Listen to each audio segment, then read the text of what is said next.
Over to you, Meena ji. जीत जाएंगे हम, जीत जाएंगे हम, तू अगर संग है। जिंदगी हर कदम एक नई जंग है। जिंदगी हर कदम एक नई जंग है। तूने ही सजाए हैं मेरे होठों पे ये गीत, मेरी तेरी प्रीत से मेरे ही जीवन में बिखरा संगीत। मेरा सब कुछ तेरी देन है, मेरे मन के मीत। मैं हूँ एक तस्वीर, तू मेरा रूप रंग है। जिंदगी हर कदम एक नई जंग है। जिंदगी हर कदम एक नई जंग है। बस यही मुझे कहना है कि हमारी जिंदगी जो है हर कदम पे जंग है, जो हमें लड़ते रहना है मरते दम तक। हमें ये जंग अपनी जारी रखनी है। बस मैं यही कहूंगी कि सब लोग अपनी जो जिंदगी जो भी जिम्मेवारी निभाते हैं उसको पेशेंसली निभाते रहें, क्योंकि जिंदगी वाकई एक जंग है जो हमें लड़ना है, पूरी हिम्मत से लड़ना है। धन्यवाद। बहुत सुंदर, बहुत बहुत सुंदर सुंदर, मीना जी। बहुत सुंदर। बहुत अच्छा संदेश आपने दिया। Aditi, before you get locked out, I want you to speak something. Over to you, Aditi. We have a very young participant today, and I want her to tell something. You can unmute yourself, Aditi. Please unmute. Yes, Good over to evening, you. everyone. I Yes, hope everyone is well. yes, yes. Give me 2 seconds. मैं एक बस 4 line बोलूंगी जिंदगी के ऊपर. Like somehow we relate our life with these lines at one point of time. तो कुछ ऐसे ही 4 लाइन है.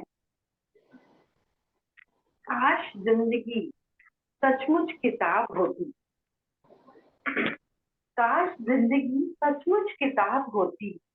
पढ़ सकती कि आगे क्या होगा. क्या पाऊंगी मैं और क्या दिल खोएगा. काश जिंदगी सचमुच किताब होती. कब थोड़ी खुशी मिलेगी, कब दिल रोएगा. पढ़ सकता और उन्हें उन लम्हों को फिर से लिख सकती जिन्होंने किसी टाइम पे हम रो जाते हैं, मायूस हो जाते हैं, तो वो हम अपनी किताब में से हटा सकते. जोड़ती कुछ पन्ने जिन यादों ने मुझे हंसाया है. वो कुछ लम्हे में जोड़ पाती अपनी किताब में. जब जब हम हंसे हैं, जब जब हमने दूसरों को हंसाया है, दूसरों को खुशी पहुंचाई है. खोया और कितना पाया है, हिसाब से तो लगा पाती कितना. काश जिंदगी सचमुच किताब होती. वक्त से आंखें चुराकर पीछे चली जाती. वक्त से आंखें चुराकर पीछे चली जाती. टूटे सपनों को फिर से अरमानों में सजाती. कुछ पल के लिए मैं भी मुस्कुराती. जिंदगी सचमुच किताब होती. Thank you. अदिति, बहुत सुंदर बोले तुम। और तुम ना रेगुलर आया करो, तुम इतना कुछ बोल के जाती हो, चाहे कम समय के लिए आओ पर आओ। आपके आने से ना पूरा स्क्रीन खिल जाता है, सच्ची। एक यंगस्टर के आने से, एक टीचर के। वैसे तो मैं एक बात कहना चाहती हूँ कि जो हमारा एक्चुअली पूरा ये सब group बच्चे है। पढ़ रहे होते हैं, ये सब बच्चे पढ़ रहे होते हैं अच्छा, इधर. अच्छा, ठीक है, ठीक है, पर थैंक यू फॉर ज्वाइनिंग। और वैसे तो हमारा ग्रुप पूरा हाँ टीनेजर्स का ग्रुप है। ये इतने मतलब जिंदा हाँ हाँ. दिल हैं और फुल ऑफ एनर्जी हैं कि मैं सबको प्राउडली बोस्ट करती हूँ कि ये जो हमारा ग्रुप है ये टीनेजर्स का ग्रुप है। और मुझे आप लोगों से सबसे बहुत प्रेरणा मिलती है, और आपसे मुझे इंस्पिरेशन मिलती है। और मैं कहती हूँ कि आप लोगों से नहीं मिलती हूँ ना, मैं जब भी थोड़े बिजी होती हूँ, मैं नहीं रख सकती हूँ प्रोग्राम। मैं तो बहुत मैं रेस्टलेस होती हूँ, आई एम वेरी रेस्टलेस कि मैं मिली नहीं आप सबसे। हाँ. जब मैं नहीं मिल लेती नहीं, हूँ आई आपसे also enjoy, I also enjoy मुझे भी Yeah. बहुत अच्छा Thank लगता you. है। इतने टाइम बाद आप लोगों को देखा, मजा आ गया। Thank you for coming, Aditi ma'am. Thank you very much for joining us. अभी the forum is open. अगर किसी को कुछ कहना है तो आप कह सकते हैं, हमें भी है अभी तो, और कुछ शेयर करना है, कोई दिल की बात बतानी है तो शेयर करो। शशि बालाजी आई थी पर चली गई, शायद उनका अब लगा नहीं, क्या हो गया। No, no, I am here. Shashi Balaji, I am here. Yes, I am here. हाँ हाँ I हाँ, am here, madam. हाँ तो आप दिख रहे थे, आप मुझे बिल्कुल भी, आप ओवर टू यू, सो आप शेयर नहीं कीजिए। नहीं, I am very much here. Yes yes, I am going to take you now, yes over to you. ये सभी को मेरा बारिश के साथ अ, हार्दिक प्रणाम। और ये प्रतिभा जी की तरह ही मेरी भी ट्रेन की ही एक घटना है। और ये हम लोग दिल्ली में रहते थे, दिल्ली से इलाहाबाद जा रहे थे, मेरे ससुर जी की तबीयत ठीक नहीं थी। और ये बहुत मजेदार घटना है, लगभग 24-25 साल से ज्यादा ही समय हो गया। उस समय हम लोग दिल्ली में रहते थे और दिल्ली से हम लोग इलाहाबाद जा रहे थे अपने ससुर जी को देखने के लिए, वो हॉस्पिटल में एडमिट थे। टिकट मेरे हस्बैंड के पास थे और हम लोग स्टेशन पहुंचे, रात की ट्रेन थी और सुबह इलाहाबाद पहुंचा देती थी। तो बारिश भी हो रही थी और उस समय शायद मैं जल्दी जल्दी चल नहीं पा रही थी। तो हुआ क्या कि मुझे लगा मेरे हस्बैंड चढ़ गए हैं ट्रेन में और मैं पीछे रह गई, और इनको लगा कि मैं अभी आई नहीं हूँ, तो ये वहीं रुक गए मुझे देखने के लिए कि मैं चढ़ी नहीं हूँ। तो ये वहीं रुक गए और हम ट्रेन में चले गए और हमारे पास टिकट भी नहीं थे। तो वो मेरी बिना टिकट की यात्रा थी। तो इसीलिए मैंने इसको शीर्षक भी दिया है, बिना टिकट की यात्रा। ट्रेन तैयार थी और मुझे रिजर्वेशन मालूम था कि किस डिब्बे में मेरा रिजर्वेशन है। और जब तक मैं वहां पहुंची ट्रेन जो है चलने लगी और मैं जल्दी जल्दी ट्रेन में चढ़ गई थी। और इन्होंने देखा कि मैं ट्रेन में चढ़ी नहीं हूँ इनके साथ, तो ये वहीं उतर गया कि ये यहीं स्टेशन पे मिल जाएगी, और हम ट्रेन में चले गए। अब वहां जब पहुंचे तो वो दूसरा डिब्बा था, उसमें कुछ दूध वाले बैठे हुए थे, बड़े बड़े कंटेनर लेकर के। लास्ट ट्रेन थी शायद वहां के लिए। तो मुझे बहुत सारे ही मेल मेंबर्स थे, नेचुरली दूध वाले थे।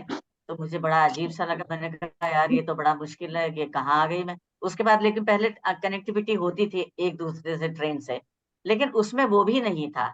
तो मैंने सोचा कि अगले स्टेशन पे मैंने उतर जाऊंगी, तो उतर करके फिर मैं अगले स्टेशन से दूसरे डिब्बे में चली गई। वहां देखा तो वहां भी ये नहीं, क्योंकि ये हमें देखने के लिए ये स्टेशन पे ही रह गए थे और हम इनको ढूंढ रहे हैं ट्रेन में। तो वहां पर क्या हुआ कि जब मैं चढ़ी तो वहां पर एक लड़का था, मुझे अच्छी तरह से याद है कि अंदर अंदर जाने का रास्ता नहीं था। तो मैं बाहर, अलीगढ़ स्टेशन था, still I remember the name of that station. और वहां से उतर कर मैं जल्दी से दूसरे डिब्बे में चढ़ गई कि मुझे मालूम नहीं था कि कितनी देर तक ये ट्रेन रुकेगी। उसके बाद वहां पर एक लड़का था, तो वो उसने मुझे घबराया हुआ देखा, जब देखा कि पूरे डिब्बे में ये वहां भी नहीं है, तो मुझे समझ में नहीं आया, मैं वहीं पर सीटिंग में ही बैठ गई। तो उस लड़के ने कहा आंटी क्या हुआ। मैंने कहा कि नहीं वो अंकल एक्चुअली क्या है ना, बड़े कॉन्फिडेंटली मैंने बोला, वो आगे वाले डिब्बे में बैठे हुए हैं, आगे ट्रेन रुकेगी तो मैं चली जाऊंगी। तो उसके बाद उसने कहा ठीक है, मैं आपको वहां तक छोड़ दूंगा।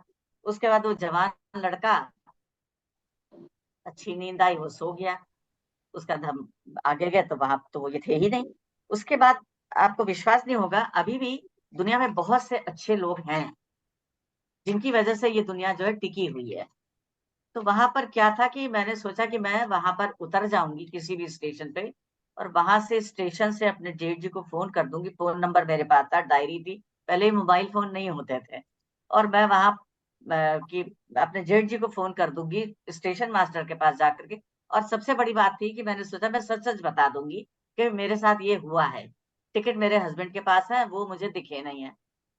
तो और जो कुछ पैसे वैसे लेना होगा मेरे जेठ जी आएंगे और दे देंगे। लेकिन किस्मत ऐसी बेकार थी कि वहां पर उस दिन जो थे वो टेलीफोन इलाहाबाद के भी काम नहीं कर रहे थे। अब आप किससे बात करोगे। तो सारी टेलीफोन लाइनें खराब थी। तो मैंने राजेश नाम का लड़का वो वहीं पर खड़ा हुआ था, तो उसने कहा कि आंटी आप चिंता मत करिए, मैं आपको आपके घर छोड़ता हुआ जाऊंगा। और उस समय रिक्शा ही रिक्शा था, उसको आगे जाना था, तो अब मेरी ननद का घर बीच में पड़ता था। तो जब उसने वहां पर मुझे मैं पता मेरे पास था, तो मैंने उसको पता दिया। मैंने कहा बेटा ये जगह है, और तुम ऐसा करो कि आने जाने का तुम हमसे पैसे ले लो, जहां भी तुम रॉबर्ट्सगंज जा रहे हो तो वहां तक के भी तुम हमसे पैसे ले लो। तो उसने कहा नहीं आंटी, हम पैसे नहीं लेंगे, आप मेरी माँ के समान है, मैं आपको आपके घर छोड़ दूंगा। अब जब हम वहां पहुंचे तो मेरी सासू माँ जो थी और सब जो लोग वहां पर थे, मेरे देवर भी आए हुए थे अमेरिका से, तो उन्होंने कहा कि अरे भाभी आप अकेले, भाई साहब कहाँ हैं? तो मैंने कहा ये तो आ गए होंगे। मुझे लगा मजाक कर रहे हैं कि अंदर बैठे हुए हैं, हमें ये मतलब सोच रहे हैं कि अब ये क्या रिएक्शन करती है। तो सब सीरियस हो गए, कहते नहीं ये तो आए नहीं है। अब हमारे तो काटो खून नहीं, हमने कहा अब क्या करें, हमारी तो बुरी हालत, और मेरे ससुर जी की भी तबीयत ठीक नहीं थी। तो फिर उसके बाद ये हुआ कि घर में फोन लगाया जाए, और इंडिया के सारे फोन खराब थे। आपको विश्वास नहीं होगा, मेरे देवर ने मेरी देवरानी को यूएस में फोन लगाया। वो फोन काम कर रहे थे, लेकिन इंटरनल लाइन काम नहीं कर रही थी, इंटरनेशनल लाइन काम कर रही थी। That was my luck. फिर इन्होंने मतलब वहां पर उनको फोन लगाया, मतलब मेरे उन लोगों ने, कि भाई उनको दिल्ली फोन कर दो, और भाई साहब जो है वो दिल्ली घर गए होंगे, कि ढूंढते ढूंढते कि भाभी तो है ही नहीं यहाँ। अब वो ट्रेन में इन्होंने पहले तो आपको विश्वास नहीं हुआ, इन्होंने पहले ट्रेन की पटरियों में देख दिया कि कहीं कट के तो नहीं पड़ी हुई है। हॉस्पिटल्स में जाकर देखा, और 3-4 घंटे के बाद ये घर पहुंचे, तो बेटे ने जैसे ही दरवाजा खोला तो कहता पापा अरे आप वापस आ गए, मम्मी कहाँ है? तो ये कहता है अरे यार मुझे अंदर तो आने तो मैं बताऊंगा कि मम्मी कहाँ है।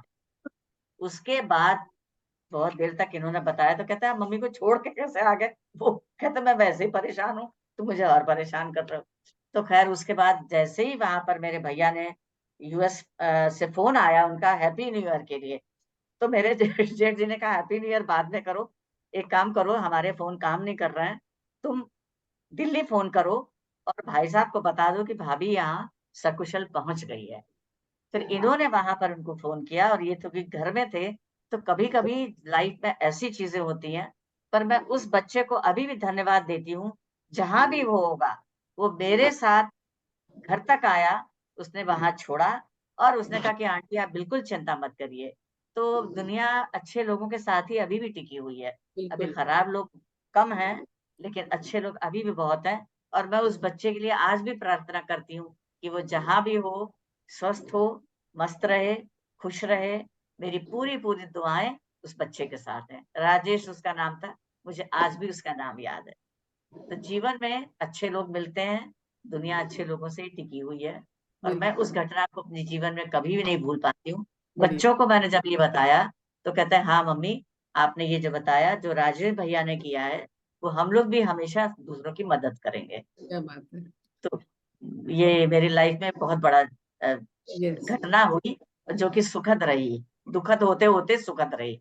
और ये आपके ना प्यार की भी आपका धैर्य पूर्वक सुनने के लिए बहुत बहुत धन्यवाद। थैंक यू, बहुत बहुत शुक्रिया ये कहानी बताने के लिए। और इसमें 2-3 बातें मैं बताना चाहती हूँ जो मैंने नोट करी हैं।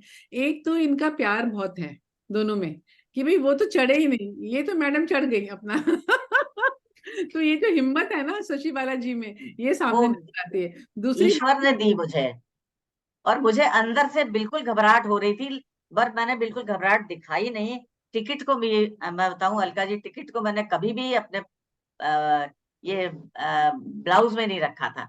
उस दिन मुझे क्या हुआ, मैं वहां के ट्रेन के टॉयलेट में गई। मैंने कहा अगर कोई पर्स भी मेरा छीन लेगा तो टिकट मेरे पास रहना चाहिए, नहीं तो ये एक और प्रॉब्लम हो जाएगी। तो टिकट मैंने अपने ब्लाउज में पहली बार जिंदगी में रखा। तो कुछ चीजें जो है ईश्वर हिम्मत दे देता है, तो दो और कुछ चीजें बच्चे मैंने मिल गए, तो उस वजह से आज भी मैं उसको याद करती हूँ, उस बच्चे को। धन्यवाद। अदिति, अदिति, 2 चीजें आप नोट करो। दीदी ने, एक तो टिकट का नंबर उनको मालूम था, उनका उनकी बोगी नंबर मालूम था। और दूसरी बात ये थी कि उनको जहां जाना था उनका एड्रेस मालूम था। कई बार होते हैं हाँ ना कि हम लोग हस्बैंड के साथ होते हैं या किसी के साथ होते हैं, तो हमारा ध्यान नहीं होता है कि कहाँ जाना है, पता क्या है। ऐसे होता है ना कई बार। तो ये जो दो बिल्कुल चीजें बिल्कुल। आपके अंदर, वो आपके अंदर मैंने नोट करी कि ये आपके अंदर थी, और उसी वजह से आप जगह पे पहुंच गए, नहीं तो यहाँ वहां भटकते क्या पता। एंड दूसरी बहुत चीज है मुश्किल। कि आप दोनों का जो प्यार है ना वो सामने आता है। और जो हस्बैंड का जो ईश्वर की प्यार है, कृपा थी मैडम। आपका हस्बैंड का जो प्यार है ना, वो तो मैं बोलूंगी कि सराहने वाला है, क्योंकि वो चढ़े ही नहीं गाड़ी में, आप तो चढ़ गई आप तो झांसी की रानी, आप तो चढ़ गई बिल्कुल, लेकिन वो रुके रहे आपके लिए, डटे रहे वहां पे। तो ये बहुत सुंदर कहानी है और मैं आपको चाहती हूँ कि आप सब लोग ने समझ में आई है। और बाकी लोगों को कुछ शेयर करना है तो प्लीज शुचि जी आप चुपचाप बैठी हैं। Aditi, Anita, anybody wants to share anything, welcome. Anasuya, anybody wants हाँ, टू? मैं बोलती हूँ दो जी, तीन मिनट। या आ, मेरा शुक्रिया जिंदगी में सभी को नमस्कार। जी जी, धन्यवाद। संघर्ष ही जीवन है। आम, आज भी मैं संघर्ष ही कर रही हूँ। ऐसे तो पल भर में क्या हो जाएगा हम कुछ भी नहीं कह सकते। जो भी मेरे साथ भी हुआ वो पल भर में ही हुआ। मैं बालकनी में पैर धोने के लिए गई और वहां थोड़ी सी पैर स्लिप हुआ और पूरा पैर जो है वो ट्विस्ट हो गया। वहां फ्रैक्चर हो गई। ओहो। मैं आवाज देती रही सभी को, लेकिन कोई भी बाहर नहीं था, सब अपने अपने रूम में थे। तो काफी देर में आवाज दी, जब कोई नहीं आया तो मैं बहुत हिम्मत करके दोनों हाथ जमीन पर रख के, एक चेयर पड़ी हुई थी बालकनी में, मैंने उस चेयर पर मैं बैठ गई। बैठ के फिर भी मैं देख रही हूँ कि कोई दिखाई दे तो मैं आवाज लगाऊं। फिर सिन्हा जी दिखाई दिए तो मैं अपनी पूरी ताकत लगा करके चिल्लाई। फिर इन्होंने आया और फिर सभी लोग आए मिलके, मैं मुझे उठा करके टांग करके लाके बेड में सुलाए। पेन तो मुझे बहुत था। आ, मैं हाथ भी नहीं लगाने दे रही थी। आ, अब तो ये मेरे ख्याल से तो ये दर्द जिसके साथ भी हुई हो, भगवान न करे किसी के साथ हो, लेकिन जब हुई हो तो उसको ये दर्द महसूस हो सकता है कि कैसा दर्द होता है। खैर, अभी भी मैं बेड पर हूँ। 3 वीक के, आप तो खुद अलका जी डॉक्टर हैं, 3 वीक्स के लिए बोले हैं, पूरा रेस्ट, कंप्लीट रेस्ट। मैं बाथरूम में जाना, अभी भी मैं बेड पे हूँ। पिलो को ऊपर मेरा तकिया है, बैक में मैं पिलो लगाई हुई हूँ और टेबल का सपोर्ट लेकर के बैठी हूँ। तो कहते हैं जिंदगी में संघर्ष हमेशा है, कभी भी वो खत्म नहीं होता है। बस हमें दिल से प्रार्थना करना है कि हमें जो भी भगवान ने ये कष्ट दिया है उसमें से वही बाहर निकालेंगे। और अभी मैं पूरी तरह से ठीक भी नहीं हुई, तो 2 दिन पहले सिन्हा जी हमारे बाहर में वो गिरे। बाहर मीन्स घर के बाहर, कॉलोनी में। वो लड़की हमारी सलोनी है, उसका घर देखने के लिए गए थे, व्हाइट वॉशिंग हो रही थी। वो देख करके लौट रहे थे। वो सोचे अरे लंबा रास्ता नहीं लेता हूँ, छोटा रास्ता ले लेता हूँ और वहां से मैं चला जाऊंगा। वो पार्किंग के एरिया में अंदर इंटर किए और वहां थोड़ी सी जमीन टूटी हुई थी और ऐसे अप डाउन था। हेलो, मेरी आवाज आ रही है अलका जी? जी जी, आवाज आ रही है आपकी। तो वो उनका पैर उसमें फंसा, अनबैलेंस हो गए और गिर गए। गिरे तो उन्होंने अपने आप को संभालने की पूरी कोशिश की। वो यहाँ फेस में लगा और ये राइट हैंड का पूरा पाम में। तो वो पूरा ब्लैक हो गया है, ब्लड जम गया है, ब्लैक हो गया है। वो कहते हैं, तो मुझे किसी ने जल्दी से बताया नहीं, काफी थोड़ी देर के बाद इन लोगों ने बताया। तो मैं भगवान से बस तुरंत दिल में यही ख्याल आया कि भगवान, अभी तो मैं खड़ी भी नहीं हुई हूँ, जो मेरा सपोर्ट कर रहा था उसके साथ ऐसा कैसा हो गया। हमने ऐसा कौन सा ऐसा गलती, इतना कर्म कौन सा किए हैं जो हमें इतनी बड़ी सजा मिली है। फिर तुरंत अंदर से आवाज आती है कि तुम क्यों घबरा रही हो, हमने ये दिया है, कुछ सोच समझ करके ही दिया है, उसमें से मैं बाहर निकालूंगा, तुम सिर्फ निश्चिंत होकर बैठो और देखते रहो। तो प्रार्थना करने के लिए हमें कोई मंदिर या कहीं भी जाकर करने की जरूरत नहीं है।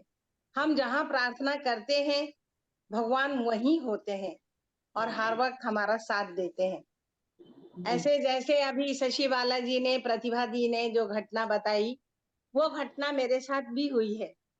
मैं बाहर कंट्री गई हुई थी ट्रिनिदाद बच्चों के साथ। बच्चे भी हमारे छोटे थे, बहुत बड़े नहीं थे। बड़ा लड़का हमारा 10th में था और 2 बेटियां दोनों छोटी छोटी थी। तो हम लोग ट्रिनिदाद से चले, लंदन एयरपोर्ट पर आए। लंदन से हमें फिर वापस दिल्ली आना था। तो हम लोग इतने थके हुए थे, सो गए। मैं बाथरूम गई तो वहां अनाउंसमेंट हो रहा है, हमारा नाम, बेटे का नाम, लड़की का नाम, कि आप लोग जितना जल्दी हो सके फ्लाइट के अंदर आइए। मैं वॉशरूम से बाहर निकली और ट्रॉली पे सामान अपना फटाफट डाली और लेकर के चली। जब मैं वहां पहुंची बाहर, तो बोले कि अब तो हमने सीढ़ी हटा दिया है, अब हम आपको नहीं ले सकते, अब आप नेक्स्ट फ्लाइट का वेट कीजिए, और वो टुमारो है, आज कोई फ्लाइट नहीं है। मैं बहुत घबरा गई कि ये बच्चों के साथ लंदन हमारे लिए तो बिल्कुल न्यू प्लेस, कुछ भी मालूम नहीं है क्या किधर है, एयरपोर्ट पर हूं मैं। एनीवे वहां भी भगवान ने हमें साथ दिया। एक इंडियन ही थे, लेकिन काफी समय से वो लंदन में थे। उन्होंने हमें देखा बच्चों के साथ घबराया हुआ, वो हमें साथ दिए, बोले आप बिल्कुल नर्वस मत होइए, मैं आपका टिकट तो वही रहेगा, वो नेक्स्ट डे ये होगा, और मैं आपको यहाँ एयरपोर्ट के पास ही होटल अरेंज कर देता हूँ, आप लोग पर रेस्ट कीजिए, नेक्स्ट डे आइए और फ्लाइट ये कीजिए। तो कहते हैं जब भगवान जब सर पर अपना हाथ रखते हैं, तो हर जगह हमें कोई ना कोई सहारा देने के लिए खड़ा रहता है, बिल्कुल। और उसी सहारे के साथ हम लोग यहाँ हैं। भगवान को बहुत बहुत धन्यवाद, और अपनी शुक्रिया जिंदगी में सभी का धन्यवाद। नमस्कार। थैंक यू सुचि जी। वेलकम शोभा जी। शोभा जी आप मैं कुछ बहुत देर से कनेक्ट कर पाई हूँ। I am very sorry, connection ही नहीं हो बैठ रहा था मेरे से, पता नहीं। आप बोलिए, कुछ भी अभी बात आलोक के बारे में बताइए शोभा जी, आप हाँ, कीजिए। हाँ, क्या टॉपिक भी नहीं मालूम मेरे को, क्या टॉपिक है? नहीं कुछ भी टॉपिक नहीं, अपने बारे में बात करनी है, आप कुछ भी शेयर कर सकते हैं। आपके अपने आप बारे में तो बात सब लोग करनी तो है। कहानियों का भंडार हो, तो आप कुछ भी शेयर कर सकते हैं। अरे मेरी जिंदगी तो बड़ी सिंपल और खुशनुमा रही है भगवान की दया से। Very good. इसमें ऐसा कुछ भी नहीं हुआ। बचपन से घर में मैं छोटी थी सबसे, तो सबका लाड़ ही मिलता था। बचपन की कुछ घटनाएं याद आती हैं। हम पुरानी दिल्ली के पैदाइश हैं, पुरानी दिल्ली में पले बड़े हुए, तो चाट के शौकीन थे ऑब्वियसली। मेरी आवाज आ रही है? बिल्कुल आ रही है। आ रही है, आ रही है। तो शुरू से जब छोटी थी तब से ही शौक था कि पानी पूरी खाओ। हमारे फादर नैनीताल गए, वहां पे लिया हुआ था घर उन्होंने किराए पर। तो वहां पे मेरी तो फरमाइश है तो पानी पूरी खिलाओ, नहीं तो चलो दिल्ली। और मेरी फरमाइश आगे तो तो कहते कहाँ तेरे को तलीतार मलितार क्या पार करके लेके गए, फिर तेरे को पानी पूरी खिला कर लाए हैं। तो ऐसी ऐसी घटनाएं हैं। और एक घटना है, मैं घर में सबसे छोटी थी और मेरी दीदी सबसे बड़ी थी। उनको बड़ा शौक रहता था कि मैं पढ़ूं मैं पढ़ूं। अब मैं पढ़ने की चोर, और मेरे पर हमारे कमरे में एक कोठा होता था जिसमें कि छोटे बच्चों को कोई शैतानी करता था तो उसको तो कहते चल पढ़, नहीं तो तेरे को कोठे में बंद कर दूंगी। ये अच्छी धमकी है। फिर थोड़े समय बाद उनकी शादी हो गई, वो अपने घर चली गई। फिर वो आई अपनी बेटी को लेकर। बेटी 1.25 महीने की थी। मैंने बेटी को गद्दी समेत उठा, मैं 6 साल की थी। बेटी को गद्दी समेत उठाया, अंदर बॉक्स में वहां पे रख दिया, बॉक्स के ऊपर। तुम मेरे को बंद कर देंगे, मैं तुमको इसको बंद करूंगी। और वो शोर मचा रही है, अरे खोल अरे खोल, गिर जाएगी वो। ये जानो 1.25 महीने की बच्ची गिर नहीं सकती है। ऐसी घटनाएं हैं हमारी जिंदगी में तो। और एक घटना थी, फिर सब बड़े हुए, बच्चे बड़े हो गए, तो घर में सब लेडीज हमारी एज की होती थी। अब सबको शौक लगा बीएड करें हम, टीचिंग। या तो जो ऑलरेडी बीएड थी वो टीचिंग में लग गई। उनको देखा देखी हमें भी लगा कि भाई हम भी कुछ करें। अब बिना बीएड के टीचिंग करो तो आधी तनख्वाह मिलती है, तो सोचा पहले बीएड करो फिर टीचिंग करेंगे। बीएड करने के लिए एंट्रेंस एग्जाम लिखा। सब फ्रेंड्स हमारे सोचते थे इतने साल का गैप हो गया, 15-20 साल का गैप हो गया था मैं पढ़ाई छोड़े हुए, इतने साल का गैप हो गया, अब ये कहाँ कुछ कर पाएंगे। पर मैंने 3000 स्टूडेंट्स में फर्स्ट रैंक आया। आई गॉट, हाँ, फर्स्ट रैंक। और एडमिशन हुआ, आराम से हमने बीएड किया, वहाँ के अच्छे स्कूल में जॉब की। पर जॉब की आदत नहीं थी, थोड़े दिन जॉब की, फिर जॉब मुसीबत लगता था, छोड़ छाड़ के घर बैठ गए। बस ऐसी है हमारी जिंदगी। कोई इसमें विशेष और वो बताइए, नहीं है। अब मैं आपको ये बताना चाहती हूँ कि शोभा जी है ना, इनको सारे के सारे फिल्मी गाने आते हैं। जितने भी गाने आप बोलो ना, अंताक्षरी खेलो इनके साथ में, इनको कोई नहीं हरा सकता। और इनको सारे एक्टर्स और एक्ट्रेसेस के नाम आते हैं, तो बहुत माहिर हैं। तो वो भी कुछ किस्से होंगे इनकी लाइफ में जब ये गाने वाने गाती होंगी, स्टेज पे भी गाना होगा मुझे नहीं पता। But she is a great entertainer, इनके साथ बैठो ना तो बड़ा मजा आता है। जैसे अभी बता रही हैं, इतना लेट आई हैं but she has been sharing a lot of things. Thank you Shobha ji, बहुत बहुत धन्यवाद। मैं दो चीजों पर गौर करना चाहती हूँ कि सुचि जी ने भी बोला है और भी सबने, शशि बाला जी ने भी बोला है कि एक बात जो बोली है ना आपने कि अच्छाई बहुत है दुनिया में। ये सेंटेंस जो है ना बहुत अच्छी सेंटेंस है। और हमारे पापा के सामने जब हम बैठते थे और हम किसी की भी बुराई करते थे तो हमें अलाउड नहीं था, किसी की भी। हमारी जब शादी नहीं हुई थी तब भी नहीं अलाउड था, और शादी के बाद तो बिल्कुल भी अलाउड नहीं था। तो वो कहते थे कुछ नहीं बोलना, ही नहीं किसी के बारे में बुरा। एंड वो कहते थे कि मैं कभी कुछ कहती थी कि उसने ऐसा किया उसने ऐसा किया, तो वो कहते थे कि बहरहाल मतलब मैक्सिमम लोग दुनिया में अच्छे होते हैं, ये पकड़ के चलो। There are all good people in the world. अगर कुछ उन्होंने कुछ खराब किया है, कुछ आपको पसंद नहीं है, तो उसके पीछे कुछ कहानी है। तो आपको अगर अच्छा नहीं लग रहा है तो कहानी को जानने की कोशिश करो, लेकिन उसको लेबल मत करो कि ये बुरा आदमी है। एंड बाकी जो आपने बताया है अभी, जो सुचि जी ने बताया है कि ऐसे लोगों के ऊपर ही हमारी जिंदगी कायम है, क्योंकि there is goodness in life and there is goodness everywhere. And मैं सच्ची बोलूँ, अगर मैं कहानी लिखने बैठूं, मेरी किताब में लिखी है मैंने ये इंसिडेंट कि कहीं ना कोई इतना अच्छा मिल जाता है कि the universe is with us. और जो भगवान देता है ना कष्ट के टाइम, जो शक्ति देता है, वो समझ में नहीं आता कि कहाँ से आई कैसे आई। वो अपना आत्मविश्वास से आया, लेकिन वो मुझे कहता है, वो मैं कहती हूँ भगवान बढ़ाता है वो आत्मविश्वास हमारा, जब कष्ट आता है, जब कोई चैलेंज आती है, जब कोई तकलीफ आती है। So Aditi has also gone through a lot of things in her life. Anita ji has gone through, everybody has gone through a lot in their life. किसी का कुछ ज्यादा है तकलीफ, किसी का कुछ कम है, लेकिन आप सब ने जो है ना हिम्मत से काम लिया है। और वो हिम्मत कहाँ से आई है? डिविनिटी से आई है। और ये मैं कहना चाहती हूँ कि आज की न्यू जनरेशन को कि if we are connected with the universe, if you are connected with divinity, if you are connected with God, तो कोई भी मुसीबत है ना कम हो जाती है। दूसरी चीज में मैं ये गौर करना चाहती हूँ कि शुचि जी की हड्डी अगर उनकी टूटी है, या अगर उनकी फ्रैक्चर हुई है, या उनको कुछ भी क्रैक आया है, जो भी आया है, हम सबको एक चेतावनी है, एक वार्निंग है कि हम अपनी हड्डियों का ध्यान करें। मेरे हस्बैंड और मैं, हम लोग का जो एक मिशन है कि love your bones and take care of your bones. दूध पीना है, दही खाना है, मिल्क प्रोडक्ट्स लेने हैं नेचुरल कैल्शियम के लिए। Movement of the body is very very. देखो गिर तो हम सकते हैं, कोई भी गिर सकता है। अभी एक पेशेंट आई थी हमारी, उसकी ये वाली जो है ना हिप बोन टूट गई थी। मैंने उसको ऐसे ही पूछा कि क्या बाथरूम में स्लिप हुए थे? कहने लगी नहीं, मैं तो बेड के ऊपर ही थी, मैं बेड से निकली हूँ तो मेरा पैर फंसा है तो मैं गिर गई हूँ। तो गिरने गिरने का कोई बहाना होता है, ये नहीं कि कोई जानबूझ के गिरा रहा है। बट मैं ये कहना चाहती हूँ कि हमें अपने आप को मजबूत बनाना है। और मजबूत अपनी हड्डियों को क्यों बनाना है? क्योंकि ये एज है हमारी कि अगर हड्डी टूटेगी ना तो it's not going to be very good. मैं एक सेशन लूंगी आप लोगों के लिए ऑस्टियोपोरोसिस के ऊपर, क्योंकि ये मेरा बहुत फेवरेट सब्जेक्ट है और मेरे हस्बैंड का भी बहुत फेवरेट सब्जेक्ट है। मैं सबको बताती हूँ कि keep walking, keep moving your body. थोड़ा बहुत एक्सरसाइज करना बहुत जरूरी है, हाथ पैर हिलाना बहुत जरूरी है, उससे हड्डियां जो है ना आपकी मजबूत रहती हैं। कैल्शियम तो खाना ही है, विटामिन डी खाना है, धूप में जाना है, बारिश हो रही है अभी, बारिश के बाद में। और मैं ये सब बातें आपसे करना चाहती हूँ कि हड्डियों को मजबूत बना के रखना, क्योंकि गिरने वाले का कोई भरोसा नहीं कब गिर जाएगा। ऐसे कोई बोल के नहीं गिरता है, ना कोई पानी की जरूरत है, ना कोई बालकनी की जरूरत है, जैसे आपके हस्बैंड चले जा रहे थे और गिर गए। ये तो दिस इज लाइफ, ये तो लाइफ है। तो इसी इसी बात पे मैं कहना चाहती हूँ कि हम लोग अपना ख्याल रखें, अपनी हेल्थ का ख्याल रखें, और ये उम्र में ज्यादा ही ख्याल रखना है। और एक हमारे नया एक वर्ड निकला, अदिति अग्री करेगी, सेल्फ लव। हमारे टाइम में ये सेल्फ लव नहीं होता था, हमारे टाइम में कुछ और ही होता था कि हम सबको दूसरों को प्रेम करते थे, लेकिन अपने बारे में कभी नहीं देखते थे, अपने बारे में सोचते भी नहीं थे। अभी मेरी जो न्यू जनरेशन है, मैं उनसे सीख रही हूँ सेल्फ लव क्या है। Self love is nothing but discipline in your life and taking care of your own health. क्योंकि आप अगर ठीक रहोगे तो आप अपने परिवार का ख्याल रख सकते हो, और अगर आप ही ठीक नहीं रहोगे तो आप परिवार का क्या ख्याल रखोगे? तो आपसे हिम्मत बनती है पूरे परिवार की।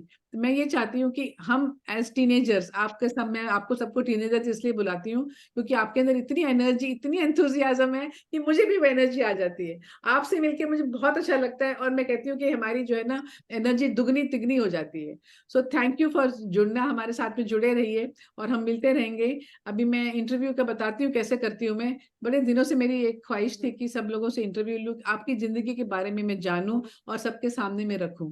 तो एक करेंगे हम लोग 1 to 1 करेंगे और उसमें आप लोग पॉइंट्स लिख के रख देना। चाहे हम लोग 20-15 मिनट एक बंदे का करेंगे, बट वो कहानी के जो है आप कुछ तोड़ लिख के रखिए तो हम सबके साथ शेयर करेंगे, यंगस्टर्स के साथ शेयर करेंगे, उन्हें प्रेरणा देंगे। क्योंकि आजकल बता रही थी हमारी मेड जो आती है कि किसी और के घर में वो यंग लेडी थी जो काम जो जॉब पे जाना था उसको, और ये नहीं पहुंची टाइम पे जो हमारी काम करती है, तो वो रोने लग गई। वो इतने परेशान हो जाते हैं बच्चे आजकल, वो रोना कहने लगे, वो रोना शुरू कर दिया, मेरा ड्यूटी पे जाना है मुझे, तो आई नहीं अभी तक, मैं क्या करूंगी। तो मुझे याद है हम भी परेशान होते थे जब हमारी मेड नहीं आती थी, हम भी काम करने जाते थे, हम भी परेशान होते थे। लेकिन अब ये मैं कहना चाहती हूँ सबको कि जो यंगस्टर है हमारे, हमें उनको बहुत सारी हिम्मत बांधनी है, हमको उनको बहुत सारा ढेर सारा प्यार देना है। और कष्ट तो आता रहता है, कष्ट आती जाती चीज है, घबराना नहीं है उससे। और आप सबकी स्टोरी सबको सुननी है, सुन सुन के सबकी प्रेरणा बढ़ानी है और हिम्मत बढ़ानी है। So thank you so much, बहुत बहुत शुक्रिया, शुक्रिया जिंदगी में आने के लिए। और आप सबके आने से हमारे प्रोग्राम की शोभा बढ़ गई और आप लोगों ने बहुत अच्छा बोला। Aditi thank you so much, Anita ji आप आए और आपने बहुत अच्छा अच्छा बोला, सभी ने अच्छा बोला, थैंक यू। मीना जी को मैं हमेशा मिस करती थी, आती नहीं थी, आपने गीत भी बड़ा अच्छा सुनाया। एंड वी विल, आज का हम प्रोग्राम खत्म करते हैं और थैंक यू बहुत बहुत। अगले हफ्ते या फिर उसके अगले हफ्ते मैं बताऊंगी, हम लोग मिलेंगे।